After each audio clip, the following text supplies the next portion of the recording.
नमस्कार मित्रों, पुनः हाजिर हैं आप ही के लोकप्रिय चैनल ओम एस्ट्रो वास्तु। विवाह संस्कार हमारे सनातन धर्म में सबसे उच्च संस्कारों में से एक है। विवाह मतलब जन्म जन्मांतर का बंधन। इसीलिए विवाह से पूर्व ऋषि और मुनियों ने और ज्योतिषाचार्यों ने एक विधान बनाया अष्टकूट मिलान का, जिससे कि भावी पति और पत्नी दोनों इस तरह से राशि अनुसार नक्षत्रों अनुसार मिले कि उनके विचार, उनकी हर बात मिलती रहे और शादी लंबी चले। इसी कड़ी में नाड़ी दोष का एक मिलान बताया गया है। 36 अंक मिलते हैं अष्टकूट मिलान में और उसमें नाड़ी दोष के 8 अंक मिलते हैं। आज की तारीख में लव मैरिज भी बहुत होती हैं, मर्जी की शादियां भी होती हैं और उनमें ज़बरदस्ती करनी पड़ती है माता पिता को लाचार होकर। मैं उन माता पिताओं के लिए भी ये एक वीडियो दे रहा हूँ। अगर ज़बरदस्ती शादी करनी है और नाड़ी दोष नज़र आ रहा है आपको, तो उसके मैं निदान भी बता रहा हूँ, उसके कुछ उपाय भी बताऊँगा। इसलिए मेरा ये पूरा वीडियो देखिए और अंत में एक निःशुल्क सेवा भी देता हूँ। नाड़ी दोष होता क्या है? नाड़ी दोष का मतलब होता है कि हमारे ज्योतिष में 3 तरह की नाड़ियों का विधान बनाया गया है नक्षत्र अनुसार। 27 नक्षत्रों को 9 भागों में 3 भागों में डिवाइड करके 9 नक्षत्र एक नाड़ी में, 9 दूसरी में और 9 तीसरी नाड़ी में, इस तरह से 3 नाड़ियों का निर्धारण किया गया है। पहले मैं आपको नाड़ियों के नक्षत्रों के बारे में बताता हूँ। नाड़ियों के नक्षत्र हैं, पहली नाड़ी बोलते हैं आदि नाड़ी। इसका विवरण बाद में बताऊंगा, पहले मैं नक्षत्र आप नोट कर लीजिएगा। सबसे पहला नक्षत्र होता है अश्विनी, छठा नक्षत्र होता है आद्रा, 7वां नक्षत्र होता है पुनर्वसु, 8वां होता है 12वां होता है उत्तर फाल्गुनी, 13वां होता है हस्त, 18वां होता है ज्येष्ठा, 19वां मूल, 24वां नक्षत्र शतभिषा और 25वें नक्षत्र इसमें शामिल होते हैं पूर्व भाद्रपद। दूसरी नाड़ी बोलते हैं मध्य नाड़ी। इसमें पहला नक्षत्र होता है जिसको दूसरा नक्षत्र की श्रेणी में आता है।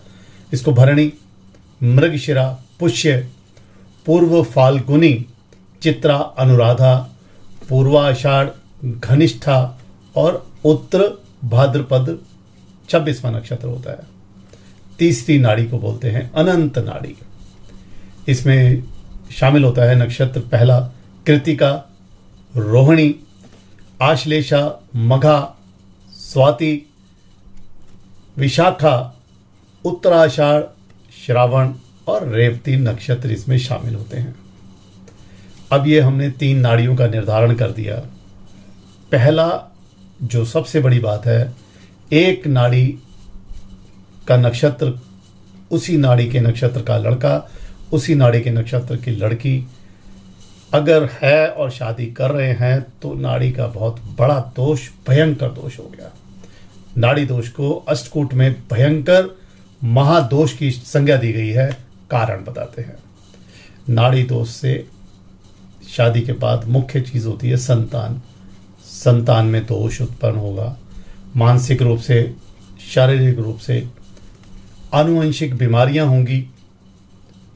वो पैदा होते ही जो बीमारी हो जाती है जिनका निवारण नहीं हो पाता। मानसिक तनाव व्यक्ति के अंदर होगा अगर शादी कर ली। मत और मन के विचार कभी नहीं मिलेंगे, भिन्नता रहेगी। बहुत बार संतानहीनता देखी गई है। नर और नाड़ी की एक नाड़ी नहीं होनी चाहिए, अन्यथा एक और चीज आती है प्रजनन क्षमता। बच्चा पैदा करने की जो क्षमता होती है उसमें कमी रहती है या नहीं होती। संतान का सुख नहीं मिलता, अपंग संतान हो सकती है। इसके नाड़ी दोष एक होने से और भी प्रॉब्लम आती है। शारीरिक मेल का अभाव रहता है, मानसिक भावनात्मक रूप से दोनों का सामंजस्य नहीं बैठता।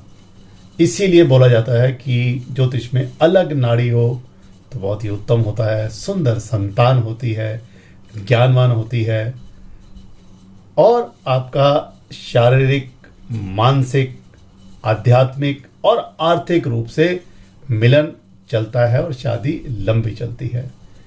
इस नाड़ी दोष से एक और प्रॉब्लम आ जाती है।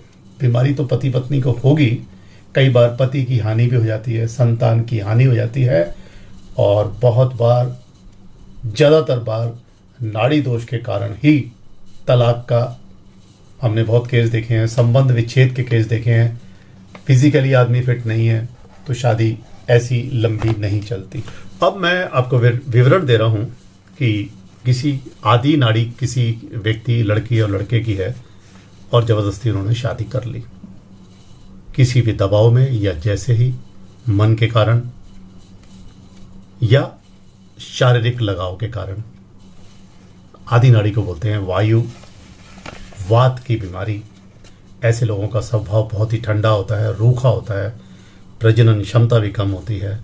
ऐसे व्यक्तियों का विवाह लंबा नहीं चलता क्योंकि स्वभाव ही नहीं मिल रहा, एक दूसरे से झगड़े के कारण लंबा नहीं चलता। या तो लड़की अपने परिवार के पास चली जाती है, लड़का अलग रहता है, या ऐसे लड़का लड़कियों अलग अलग नौकरी करते हैं, दूसरे दूसरे शहरों में कभी कभी मिलते हैं, तो वो भी एक तरह से अलगाव माना जाता है।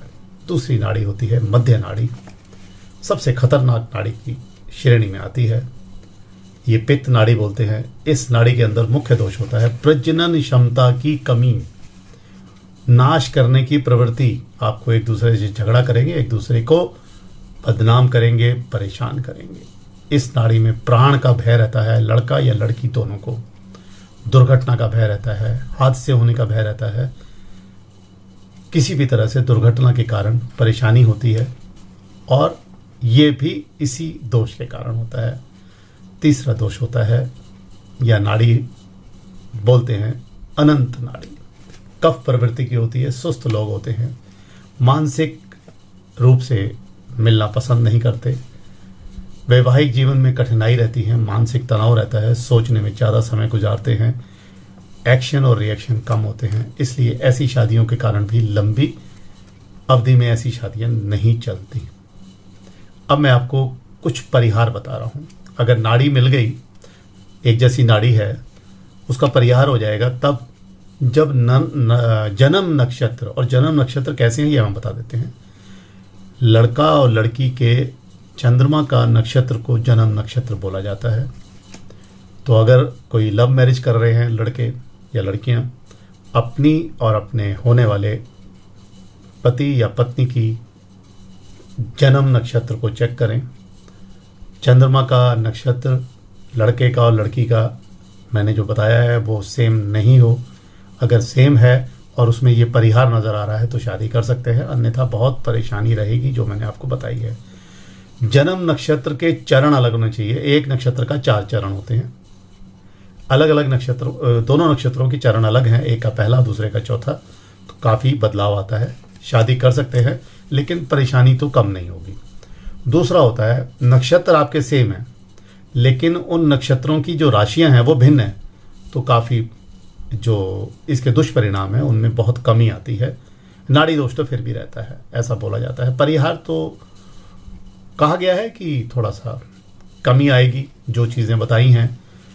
प्रजनन क्षमता कम है तो वो दवाइयों वगैरह से ठीक होगी। बच्चे नहीं हैं तो बच्चे कोई ना कोई तरीके से उत्पन्न होंगे, परिवार चलेगा। ये परिहार का एक मुख्य बात होती है। अब मैं आपको परिहार के बाद उपाय बताने की कोशिश करता हूँ। ज़बरदस्ती शादी करने की इच्छा है, मन आ गया है, शादी करनी पड़ रही है, माता पिता के पास कोई साधन नहीं है रोकने का। देख लीजिएगा कि नाड़ी दोष के साथ अन्य दोष तो नहीं है।